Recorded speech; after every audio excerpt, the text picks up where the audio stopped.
Прывітанне, спадарства, крыху я затрымаўся. Вось гэта новая застаўка майго канала цяпер такая будзе. Буду рабіць в рэжыме стрымкаст, каб змагчы час ад часу вам штосьці паказаць. Ну, заадно буду на іншай прыладзе таксама кантраляваць тое,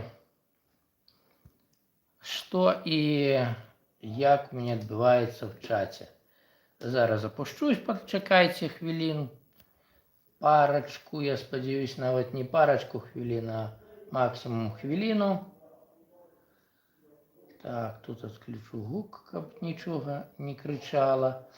Напішыце, хто мяне глядзіць, як зараз гукам спадарства. Так, зараз запускаем, буду бачыць, як я гляжусь і там на экране. Ага, вось так я і гляжусь, чат пакуль пусты.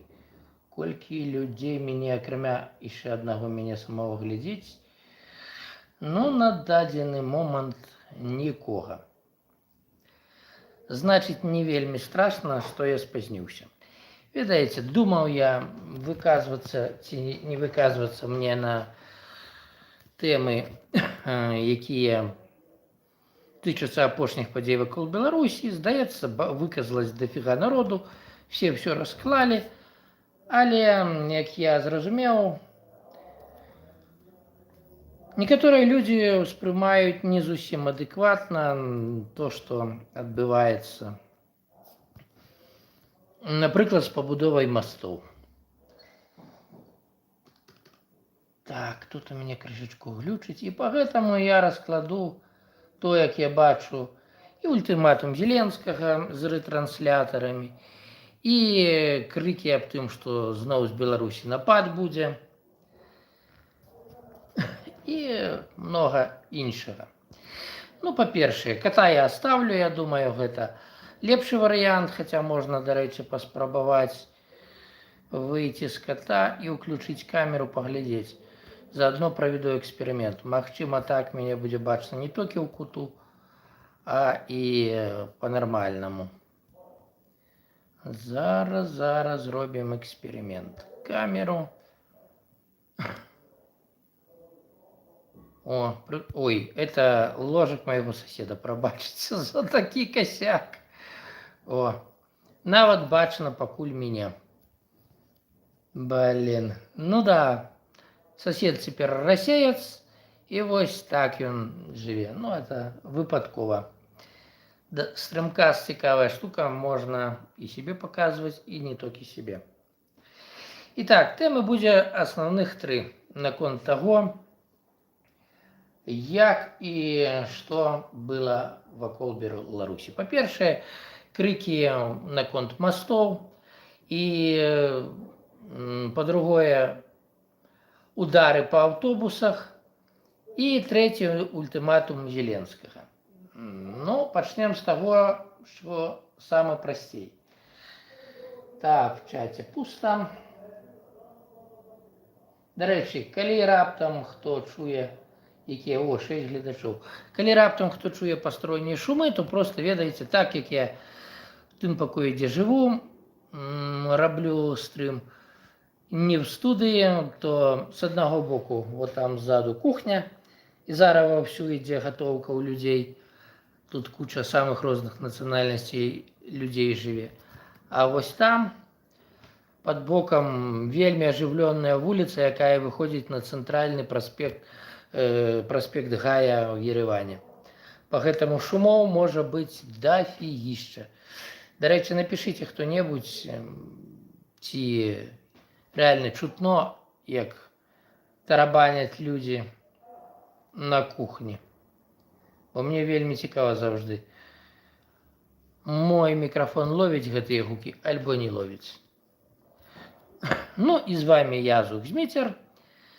Калі хто не ведае, канал мой беларускі і беларускамоўны, поэтому все будзе по-беларуску. Отключилась камера чамусьці.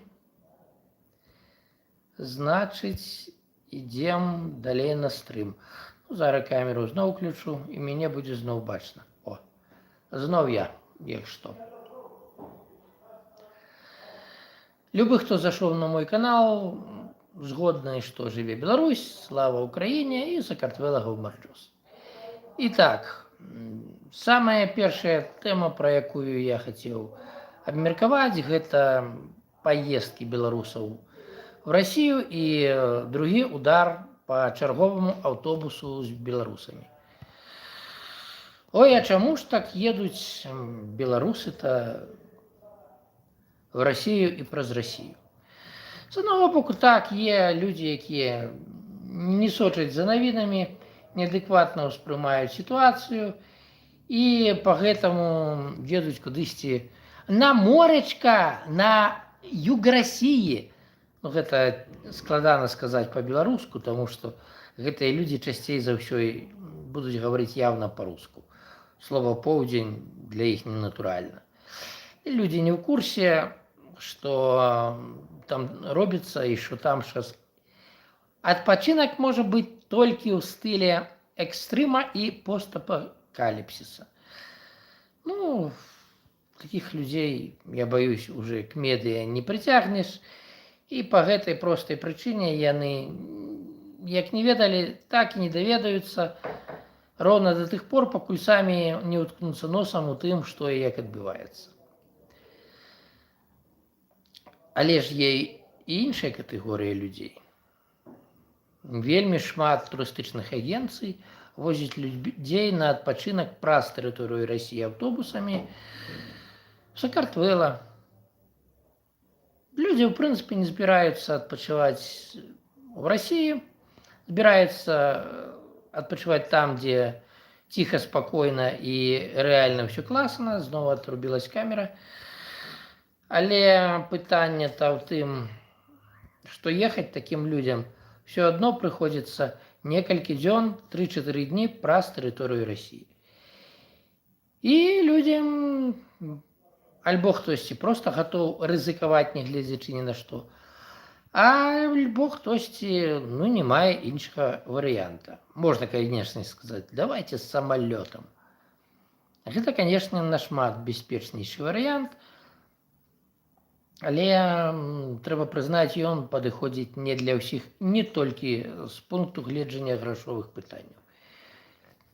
Некаторым людзям проста вылетаць праз аэрапорт, як, напрыклад, было мне, калі я выязджаў з Беларусі, проста тупа небяспечна, з рызыкай быць затрыманым в аэрапорце.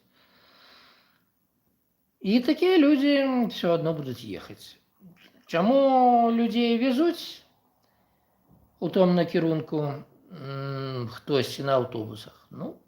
Є куча фірм, якія турыстычных пабудавалі на гэтым яшчэ 10 і больш гадоў таму свой бізнес.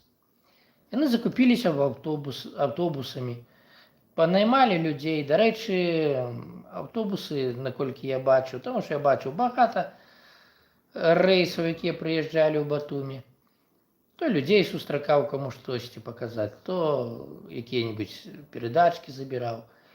І там же не было расійскіх альбо беларускіх аўтобусаў, усе еўрапейскія, усе сучасныя, нармальныя аўтобусы. Можа, не самыя сучасныя, не самыя апошнія мадэлі, але гэта Европа. Вось, не хацелі ездзіць беларускія турысты на мазах і якіх-небудзь кітайцах альбо расійскіх аўтобусах. Зараз, магчыма, за некалькі гадоў і памянялася штосьці. Але пытанне-то ў тым, зноў камера, прабачце, это ўжо нармальна. Але пытанне ў тым, што гэтым людзям выбар даволі просты. Альбо закрывацца і сварачваць свой бізнес і думаць, як і за што жыць далей, альбо рызыкаваць. З аднаго боку, я не апраўдваю гэтых людзей, таму што, рэальна зараз неадэкватна ехаць праз тэрыторыю России, да яшчэ такую адлегласць. Я, напрыклад, згадваю, ніколі яго не забуду, горад Ароў, праз якія міжнародная траса праходзіць наўпрост каля завода. Я не ведаю, што там нафтаперапрацоўчы завод, альбо які хімічны, але куча труб прямо над дарогамі, куча нейкіх бочак каля самых дарог. Калі раптам, як на Маскву ці в іншае месца на НПЗ, прылеціць вось туды і будзе праязджаць каля гэтага месца аўтобус, ну, то я думаю, ад тых, хто в аўтобусе, нічого не астанецца, акрамя галавешак. Поэтому, по сутнасці, я разумею, чаму людзі спрабуюць рызыкаваць, ну, але ж, ну, хаця б застрахуйцесь. Напишите тестамент, кому что застанется после вашей смерти, каб якую-то компенсацию семья атрымала, альбо просто сидите дома. Ну, сейчас не той час, калі варта ездить. До рэчы, я вот нават не думаў, але кагосьці з лукашыцкіх чыноўнікаў я могу нават пахваліць. Вось, оказывается, в его системе один мужик с яйцами, прям реально мужики, Вольфович. Вось недавно и он сказал конкретно, что не просто не ездите кудысьці там, а не ездите в Россию. Малайца. Вот тут я прям бачу нестандартный чиновник для лукашэнскага пула. Знову камера. И он реально прямо подумал хоть крыху про белорусов. Малайца. Я б нават дыстанцыйна яму паціснуў руку за гэта. Але, ну, гэта адзіны плюс, які са ўсяго іншага є. З іншага я магу сказаць, што рызыка не толькі выпадковых трапленняў в аўтобусы є з беларусамі, якія едуць праз тэрыторыю России, а тым не меньше провокаций. Разумеется, все опытанки показывают, что белорусы все ж альбо на боку Украины, альбо и за Украину, и за Россию спробуют сидеть посередине, и быццам бы их это не тычыцца. Людей, якія прям падтрымліваюць войну России супраць Украины, вельмі мало. И, ну, блин, гэта ж хочется поменять. Меня аж 10 человек глядзіць. Офигенно. Так, господарство. А чего я не бачу подобаек? И, до речи, кто не подписанный, кто не с Беларуси, подпишитесь. У меня засталось до 1000 подписчиков, всего 10-20 человек. Ну, блин, это ж ерунда. Вам не складана, а мне вельмі корыстно. Ну, так протягнем.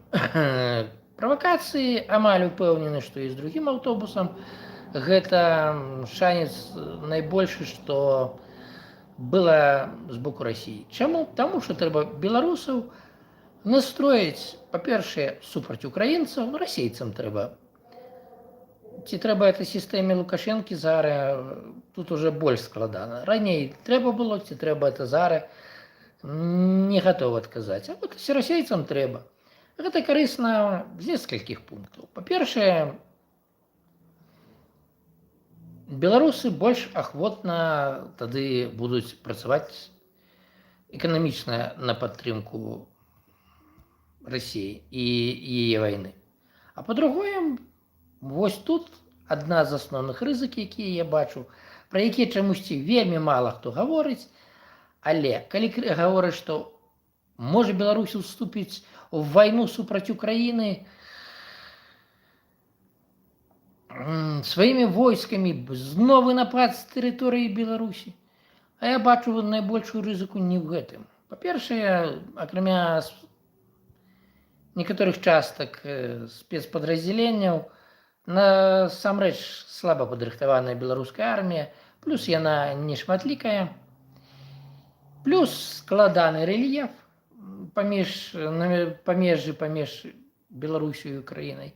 Таму напад войскаў беларускіх альбо новы напад з тэрыторыі Беларусі для мяне выглядае як бред.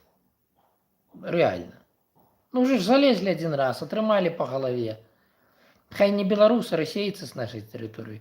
Але ж, ну, вынік же бачны. Бачна, як беларусы тады апалчылись, нашы партызаны з'явілись чыгуначныя. Беларускі гаюн, які з'явіўся тады, які кантраляваў поўнасцю все перамяшчэнні расійскай тэхнікі і войскаў па тэрыторыі Беларусі. Чётка ж пабачылі, чым сканчваецца спроба напасці з Беларусі. І калі не зусім дэбілы, яшчэ раз наземным варыянтам дакладна ніхто спрабаваць не будзе. Але вось распалажыць беларусаў да сябе, каб паехалі вступаць в рады расійскай арміі і беларусаў, вось гэта варыянт. Калі што, лічыцца, што мабілізацыйны рэзерв у Беларусі 300 000 чалавек. У Расіі зараз моцна не хапае людзей. І чаму б не прыцягнуць к сабе беларусаў, якія будуць служыць у расійскай арміі. Недавнее інтэрв'ю на некалькіх наших каналах з беларусамі, трапіўшымі ў палон в Украіне, показала, што такое є. Тым больш, што тэхнічна абсалютна нескладана і нават няма моўнага бар'ера, чтобы людзі ўступілі ў расійскую армію. Плюс да таго ж закон у нас не да законаў, поэтому одна справа, калі чалавек спрабуе, нават заявляе, што хоча ўступіць в украінскую армію, іншая справа, калі ён гатоў уступіць в армію расійскую. Тым, дарэчы, гэта яшчэ і прычына, чаму нашмат менш на дадзены момант в лічбе беларусаў воюе на баку Украіны. Таму што хто нават не то, што спрабуе патрапіць в Украіну і ўступіць в яе вайсковыя фармаванні, а нават проста заявіць пра жаданне гэтага, атрымае крыміналку і турму. А тыя, хто едуць воевать в российской армии, им ничего не будет. Говорит, прям нормально, да, вернуться, коли не трупом вернется, яшчэ і покажет, что вот, а я ваш гроши принес, на дармаўшчынку вон сколько грошей зарабіў, поехали. І є ж рызыка, калі раптам атрымаецца перацягнуць грамадскае меркаванне на бок Расіі, нападамі на беларусаў на тэрыторыі Расіі. Можа, поток людзей, якія паедуць вступаць в расійскую армію, павялічыцца. І вось, як па мне, гэта асноўная рызыка, як беларусы могуць уступіць у вайну на баку Расіі. На жаль, в маім разуменні, гэта найбольшая рызыка са ўсіх, якія є. Дарэчы, вельмі цікавая ситуация возникла с тем, як на другий автобус был напад. Оказывается, наши расследовальники раскопали по фотках, по геолокации, что непосредственно по автобусу дроном удара-то не было. И он стоял в 12 метрах от 3 фур. А фуры, калі хто не ведае, гэта тэхніка, якая можа перавозіць до 24 тонн грузаў. І хто ведае, што в кузове той фуры, ніхто не скажа. Могуць быць цывільныя грузы, а могуць быць вайсковыя грузы. І шанец на гэта ж аграменны. І удар якраз таки прыйшоўся па 3 фурах. Я паглядваю заадно на свой ноут, щоб кантраляваць, што тут адбываецца са стрымам. Тут є тэхнічныя моманты, чаму я не магу рабіць час стрымы з ноута. Пра гэта я зараз не буду расказваць, магчыма, пра гэта калі-небудзь іншым разам. Дык вось, удар быў па адной з гэтых фур. Самае цікавае, што, хутчэй за ўсё, адна з гэтых фур, па якой быў удар, была на беларускіх нумарах. Ну, само сабой, як мінімум адна, а магчыма, ўсе 3 фуры згарэлі. А автобус быў пашкоджаны проста-напроста выбуховай хваляй. Гэта паказвае, што калі нават выпадкова не удараць па транспарце, на якім будете ехаць праз Расію вы, ну так могуць ударыць па чамусьці, што побач з вашым транспартам. Поэтому па шчырасці выбірайце, альбо вы в Россию не ездите, пакуль война не скончыцца. Ни по якіх прычынах, не толькі аддыхаць. Альбо гатуеце тэстамент, чтоб сваю спадчыну перадаць, ну і страхуецесь максімальна крепка жыццё і здароўе, чтоб зноў жа, калі з вами што будзе, ну хаця б родныя якія-то грошы атрымалі. Ну калі ўжо рызыкаваць, то з галавой же крыху, добра. Мы ж беларусы, мы же не тупыя расейцы. Прабачце за русафобію, но без яе не магу. Калі-небудзь пра мае ўзаемаадносіны на Каўказе з расейцамі зраблю асобны ролик. Гэта проста можа быць захапляльны стрым, дзе дафігішча што можна расказаць. Ну гэта не зараз. Ну а што рабіць тураператарам, якія займаюцца такім бізнесам? Не ведаю. Па ідэі, канешне, варта было б на дадзены момант спыніць такую працу, але людзі ўклалі грошы і зараз толькі адзін глядач, чамусьці адваліліся людзі. І па гэтаму не разумею, як цяжка памяняць к гэтаму падыходы. Па гэтаму я тут людзям нічога не скажу. Ну да вось гэта першы момант. Другі момант пра ультыматум Зеленскага.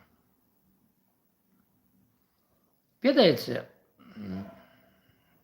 прычына-то ў тым, што набліжаецца час збору ўраджая. І Украіна, не гледзячы на то, што ідзе вайна, часткова сябе сама забяспечвае. І асноўнае, што яна зараз пастаўляе на экспорт, гэта сельскагаспадарчая прадукцыя. Больш таго, у плане вырошчвання сланечніка і кукурузы яна ўходзіць в топ, здаецца, нават не 10, в топ-5 у свеце. У плане вырошчвання сланечніка, мабыць, ледзь не самая найбольшая краіна. І аграменная частка гэтага тавара трэба, щоб была пастаўленая кудысьці. Є варыянтаў некалькі. Альбо праз Адэсу, якую долбяць рэгулярна, налёты бываюць па 2 і больш разоў на дзень, спрабуючы перакрыць магчымасць пастаўкі кудысьці тавараў тудой. А другі варыянт, так званы чыгуначны сухапутны пункт, Коростень. Калі я раптам неправільна назваў крышачку, то папраўце мяне. Тут, дарэчы, я выйду з гэтай прогі і пакажу вам проста карту. Карта взята з ролика Ігора Тышкевіча. Ось глядзіце. Так, Коростень. Для беларусаў, што было больш зразумела, я патлумачу, што такое Коростень. Коростень – гэта чыгуначны вузел, в які сходзяцца з самых розных накірункаў дарогі, напрыклад, як Лунінец альбо як Баранавіч. Гэта месца, в якое прыходзяць цягнікі з самых розных куткоў Украіны і потым расходзяцца зноў жа ў розныя куткі. Гэта месца, куды сцікаюцца куча грузаў. І адкуль, дзе класная інфраструктура, і адкуль, як вы можаце бачыць, вось сюды ідзе дарога да мяжы. Так, в зваротным боку таксама пастаўляецца ў тым ліку тэхніка вайсковая в Украіну. Але і з Украіны багата што пастаўляецца. І вось апошнім часам сталі вельмі больш актыўна біць па чыгунцы в раёне Коростеня і спрабавалі біць не раз па самому вакзалу. І тут пытанне, што кіруемымі шахедамі гэта рабілася, не толькі ракетамі. Кіруемыя шахеды – гэта такія штучкі, якія не проста ляцяць па зададзенай праграме наўгад, а сядзіць аператар дзе-небудзь в Падмасков'і, напрыклад, альбо ў Маскве, і як в камп'ютарній гульні накіроўвае, куды трэба апарацік. І пытанне ў тым, што чтобы так дакладна кіраваць і магчы патрапіць, трэба, каб сігнал шоў не з тэрыторыі Расіі, а адкуль-то яшчэ. І вось тут фішка ў тым, што менавіта на тэрыторыі нашай сінявокай Беларусі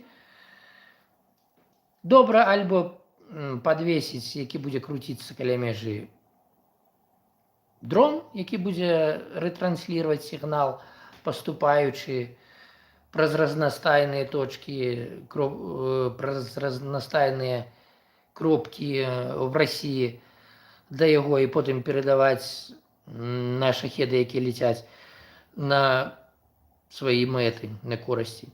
Альбо паставіць апарацік, які будзе перадаваць інфармацыю непасрэдна на тэрыторыі Беларусі, што хутчэй за ўсё, як я зразумеў, было зроблена. І гэта, пагадзіцесь, вялікая праблема. Вось проста ўявіце, калі пачалі б далбіць па вакзалу в Лунінцу. Ну, хаця б раз на пару дзён. Чтоб туды прылеталі дроны на кшталт шахедаў, ракеты. Ну, вось як бы вы ўспрымалі. А калі па Баранавічах? Ну, просто паставце сябе на месца, щоб зразумець важнасць гэтага чыгуначнага вузла. Дарэчы, магчыма, хтосьці не ведае, але мне в 22-м годзе на пачатку ўварвання паўнамаштабнага Расіі в Украіну вельмі шмат гістрылі, што ай, па Лунінцу ударылі, ты просто не ведаеш, інфа прыхавана, б'юць па Лунінцу. Дарэчы, бачу 2 камента. Яшчэ адзін Тарас. Я не ведаю, які яшчэ адзін Тарас, я як што зміцер. Максиме Бягі соус соке. Вот, на жаль, не валодаю гэтай мовай. Але, магчыма, можна будзе перакласці праз перакладчык. Паглядзім. Дзякуй за каменты, не бачу падабайкі падпісчыкаў. Дык вось, ретранслятары амаль гарантавана дзесьці стаялі і дапамагалі наводзіцца на чыгуначныя пункты украінскія. Засранцам, якія кіруюць расійскімі дронамі. Так, верну сваю морду, каб людзі не адсыпались. Пакуль што карту я паказаў. Дарэчы, мне цікава, чаму паставілі расейцы дзесьці в лесе. Наскільки я маю інфу, адзін з ретранслятараў быў у Пінскім раёне ў вёскі Парэчча. Дарэчы, я там бываў, ездзіў, ведаю гэтыя мясціны. Не так, чтобы выдатна, але ведаю. Чаму мяне здзіўляе гэта? Таму што, ну, є іншыя 2 аб'екты, якія таксама маглі б выкарыстоўвацца, і это аб'ект расійскі. Є аэрадром пад Лунінцам, расійскі для штурмавой авіацыі. І є в 17 кілометрах ад Ганцавіч, на поўнач ад Ганцавіч, станцыя Волга, станцыя далёкага абнаружэння ракетнага ўдару. В прынцыпе, там маглі паставіць ретранслятары без таго, щоб у кагосьці пытаць, але, мабыць, рашылі, што навошта падставляцца, рызыкаваць самім. Можна ж беларусаў падставіць, да? Що там тыя беларусы? Ну, замочаць пару-тройку дронамі. Фу, якая праблема. Яны то і сваіх не шкадуюць, што ім нашых шкадаваць. А уявіце, калі раптам якім-то чынам будзе справкавана, што па Беларусі пачнуць па расійскім аб'ектам, па іншым аб'ектам, які могуць выкарыстоўвацца для вайны ўдары. Ну так Лунінец і Ганцавічы будуць прям пад аднымі з першых удараў, калі што. І што няма ні адной зенітнай установкі, хаця б того ж панцыра, ні там, я сумнеюсь. І калі будуць збіваць дроны, ракеты летящие, яны явно не будуць разбірацца, збіваць яго дзесьці далёка, ці збіваць яго над Лунінцам, над Ганцавічамі. Поэтому беларусам асабліва в моих родных Ганцевичах и в Лунинце, я параіў як мінімум навучыцца аказваць дапамогу в плане тактычнай медыцыны і на всякий выпадак разжыцца турнікетамі. Яны ж есці не просяць, правда. Хай ляжаць. А глядзіш, спатрэбіцца. Ці вам, ці камусьці іншаму жыццё выратуе. Ну и, конечно, нас, автомобилистов, заставляли... Ой, еще я бачу коммент. Моя жена... Ох ты вы, ваша жена з Ганцевич.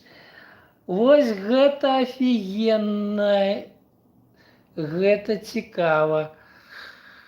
Ну, я спадзяюсь, вы сейчас не в Беларуси, потому что канал мой просто экстремистским признали. Прыемная сустрэча, хоць і онлайн. Так вось, аўтамабілістам таксама варта было б паклапаціцца, чтоб уже калі вазіць, то вазіць не всякое фуфло на кшталт старадаўніх жгутоў гумавых, а разжыцца з сучаснымі турнікетамі. Навучыцца імі карыстацца. Я баюсь, што гэта той навык, які вельмі можа спатрэбіцца в ближайшей перспективе нашей Беларуси и нашим белорусам, кто внутри. Не, я не ў Беларусі зараз. Ну і добра, як так. До рэчы, калі не падпісаныя часам на мой канал, падпішыцесь, калі ласка. Падабаечку. Хочу такім до 1000 добрацца. Ну, гэта вось наконт рызык для беларусаў і удары па аўтобусе ультыматуму Зеленскага. Так, зноў вырубілась камера. Ну, это нормально для стрима, не звяртайце увагу. А цяпер, магчыма, я буду паказваць багата карт на экране, таму што я хочу пагаварыць пра масты. Калі баяцца новага ўварвання з тэрыторыі Беларусі, пачынаюць крышачку па-новаму гэты раз гістрыць. Маўляў, взялись наводзяць масты, на поўдні Беларусі кучу мастов будуецца, у якіх адзіны толькі варыянт выкарыстання гэта вайсковы. В іншым няма сэнсу. Ну, пачнем з таго, што любы мост можна выкарыстоўваць для пересоўвання па яму любой тэхнікі. Можна вайсковай, але можна і не вайсковай, а цывільнай. Это один момент. Другі момент. Вы уяўляеце, што такое поўдзень Беларусі? І в якім стане нашы масты? Вось, напрыклад, мост, пра які ўжо распіарылі каля Жыткавіч, ён трэснуў першы раз у 2017 годзе, калі што. І па яму быў забаронены рух, была наведзена пантонная пераправа, ну таму што інакш аграменная частка Жыткавічскага раёна, такі горад Тураў, так званы тураўскі ампендыкс, ён бы проста стаў колам, і туды немагчыма было б прывезці абсалютна нічога, і адтуль нікуды выехаць.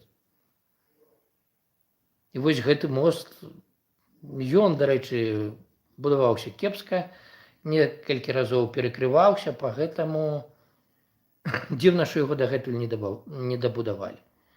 Я магу расказаць таксама яшчэ пра некалькі мастоў. Напрыклад, мост аўтамабільны над чыгункай на поўначы Лунінца. А ён быў абваліўся, не памятаю, ці то 19-й, ці то... Хотя не в 19-м я ездил в гости до сябра, значит, альбо 20-й, альбо 21-й год. Мостик гэты, такі невеличкі мостик, расположены на трассе Брест-Гомель, трассе, по якой за день проезжает 1000 машин, включаючи таких, як фуры. І ось там быў абрынуўся пролет ад старасці, тому що мостом ніхто нахрен не займаўся. Не ўкладалі грошы ў то, щоб падтрымліваць яго ў рабочым стане. Як думаеце, што тады было? Тады на 2 тыдні наогул в Лунінец пересталі з Барановіч з накірунка хадзіць любыя цягнікі. Гэта быў калапс. калапс на 2 тыдні. Потым якім-то чынам мост пачалі ремонтаваць, зрабілі, што тэхнікі сталі па аднаму праходзіць, і па гэтаму худа-бедна як-то пашлі. Што ж было з аўтамабільным рухам? Аўтамабільны рух нічога асобага. Пусцілі в абход, праз лес, праклалі грунтовую дарогу в аб'езд гэтага моста. Ну, таму што як эту трасу перакрыць? Это ж трындзец. А вы в курсе, что, например, вот сейчас поспробуем, до речі, зерно комменты. Не обрайте, уже подписался и подавай поставил. Вай, значит я что-то... А, может, треба было обновить. Зараз я обновлю тут и погляжу. Дякую, великий пане Сергію. Сергей, я так разумею. Зараз... О, да, бачу. И такая ситуация может быть с любым мостом. А мостов, вот сейчас я попробую менавіта выйти и зайти в угол карты и показать вам, что такое территория моего района. Я нават не буду расписывать все остальное, хотя, магчыма, и покажу. Так, ну что, грузимся мы.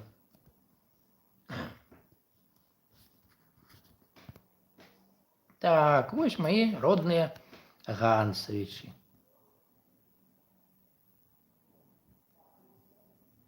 Так, до речі, зерно, колькі там народу мне зараз глядзіць. Дзіўна, один глядач показывает. Шкода. Ну ладно, хтосьці паглядзіць в записи. Вось, давайте глядзім.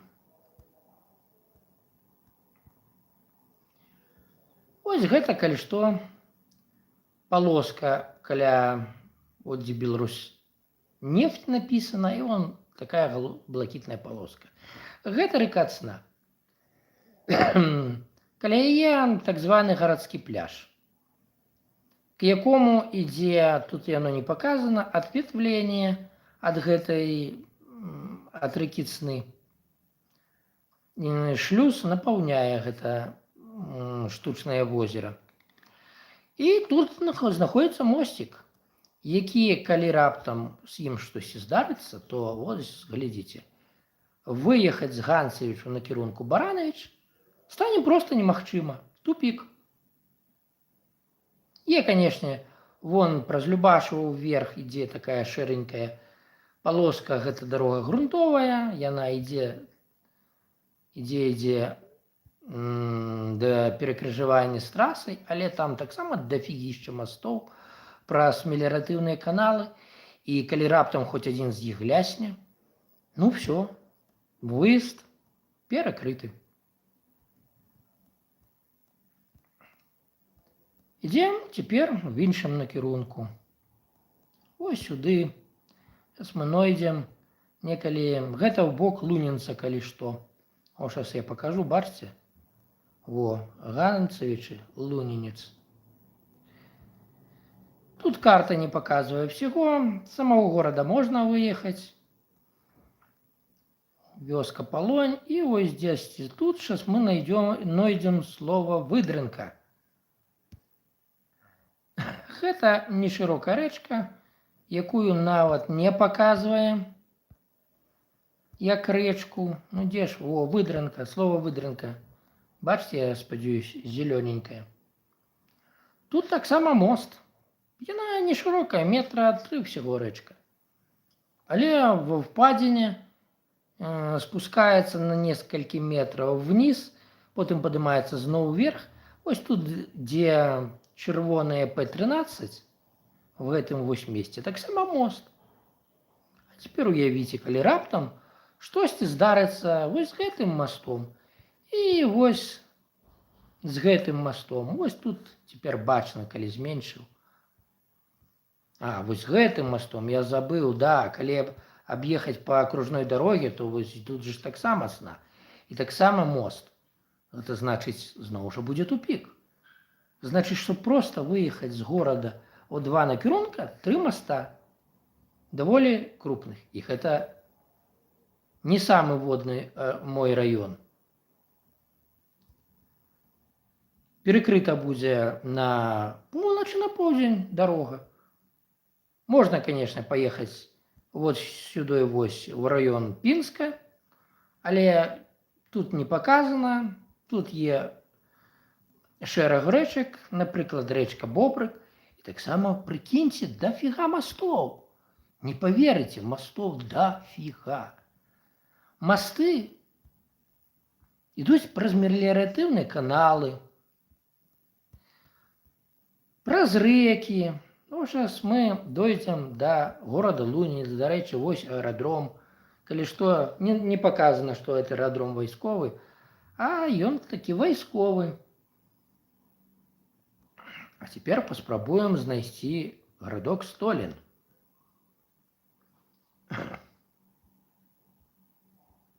Нават, бачце, не бачна, дзе ж той Столін. А ён жа дзесьці є.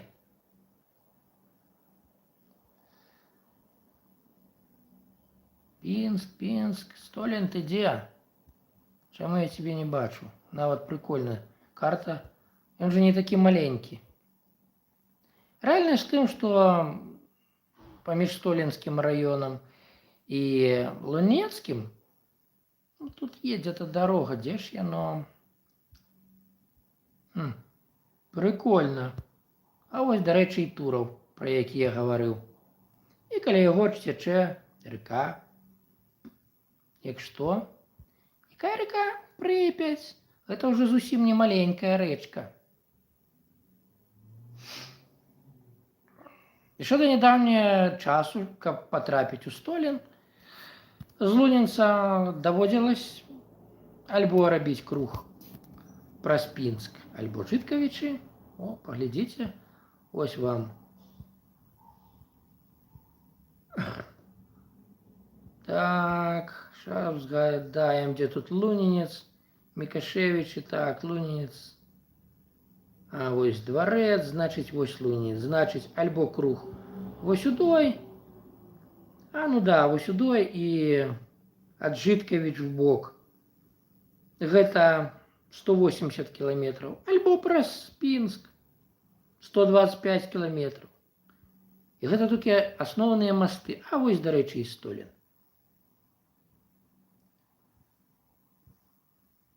І вось, дарэчы, месца, про якое я кажу.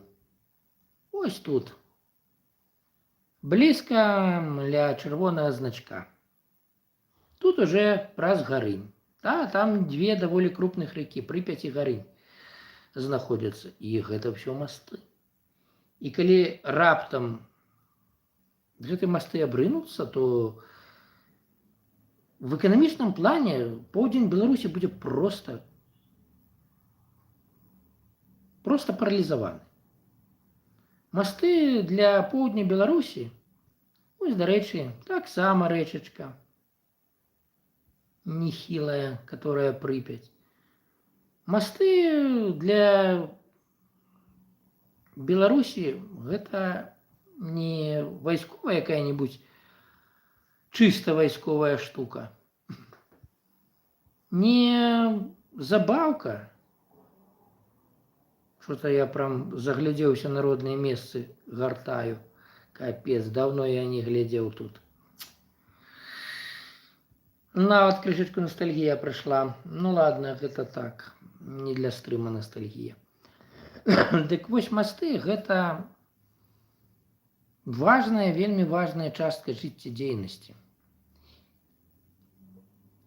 Напрыклад, дарэчы, у Пінску таксама быў на рэканструкцыі доўгі час мост. Ну так пінскія ж рабілі паромную пераправу, каб туды прыязджаць. Так, вось мы сюды ідзем на Пінск. Лагішин і Пінск. Бляха, я прям забыл. Да, дарэчы, Пінск. Вот, глядзіце, таксама Припять. А яшчэ і Ясельда на выездзе в іншы бок з Пінска.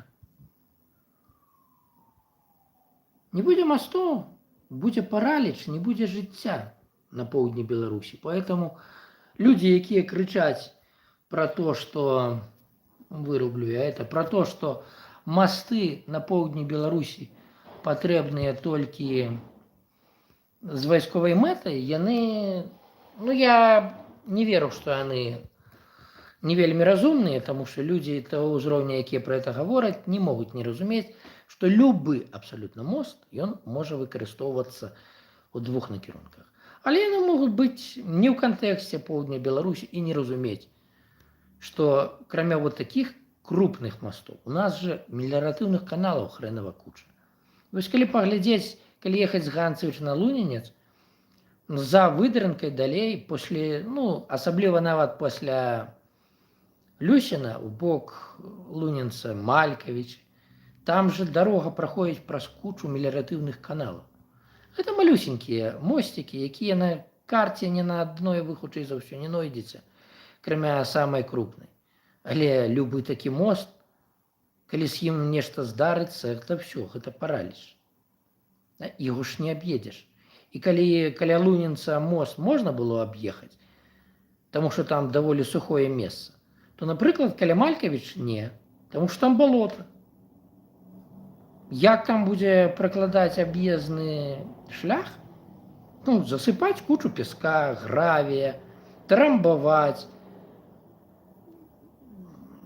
Гэта фактычна пабудова новай дарогі.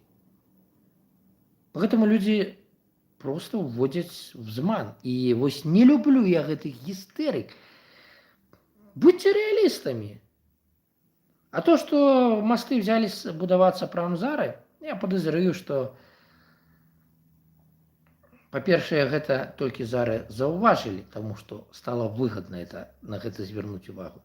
Па-другое, ну, магчыма, з'явілись адкуль-то грошы ў бюджэтах мясцовых Беларусі.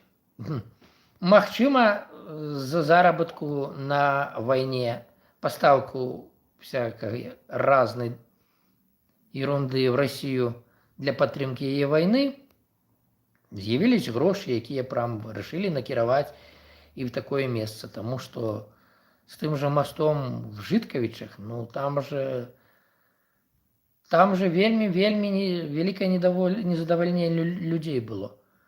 Нават не гледзячы на то, што было пасля 20-го года, людзі гатовыя былі нават на пратэсты выходзіць. Ведаю, таму што у мяне родзічы в Жыткавічах. Хоць я з імі і не кантактую, але навіны пра той рэгіён часам пачытваю. Поэтому, господарство, не поддавайтесь на гістэрыі ні з аднаго боку. Ні з лукашэнкаўскага, ні з расійскага, але і ні з украінскага. Ну а спадарам, які распаўсюджваюць такую гістэрыю з Белпола, ну, людзі, я вас паважаю, вы робіце важную класную працу, ну давайте не дыскрэдытаваць самім себе, а? Таму што гэта па меншай меры глядзіцца, калі пра масты вот такое гаворыцца, як непрафесіяналізм. А по большай мере, як уведзенне ў зман. Я, напрыклад, адпісаўся ад вас пасля таго, як пачуў вось эту гістэрыку пра масты. Ну так вот, по шчырасці. Ну таму што вы лапшу вешаеце. Мне хапае іншага, мне хапае расейцаў тут, якія трындзяць, наглядзеўшы свае прапаганды, всякую лапшу пра вайну России с Украиной, выехавшие, хотя з России, но при этом все равно чамусьці живущие в расійскім тэлебачанні. Хоць і на Ютубе. Ну, блин. Будьце як так крыху сур'ёзней, добра? Вельмі ўдзячны буду. Ну, вось такія рэчы я хацеў сказаць. Не ведаю, я вельмі спадзяюсь, што стрым быў даволі цікавы. Зараз пагляджу, колькі людзей паглядзела. Бачу, на дадзены момант 4 чалавека глядзіць мяне. Не густа, але было і больш, 15 сёння за раз. Быў вельмі рады всім, хто завітав на мой канал. Вельмі удячны. Спадаручая жонка з Ганцевіч за подписку і каменты, і падабайку. Блин, это, мабуть, самый прыемны момант. Да зараза, это самый прыемны момант за апошні тыдзень, па шчырасці. Прабачце, мозг стукнуў. Дзякуй. І да пабачэння. Дарэчы, маленька праанансую. Праз тыдзень тут будзе такое свята, як Вардавар, где все всех обливают. Я в минулом году стрим рабіў с этого свята. В этом году буду так само. Буду мокрый, але зато покажу вам цікавае. Галоўнае зрабіць, чтобы як-то не заліты быў планшет. Ну что ж, до пабачэння, до новых сустрэч, спадарства. Отключаюсь. Так, сейчас мы отключаем. Опа!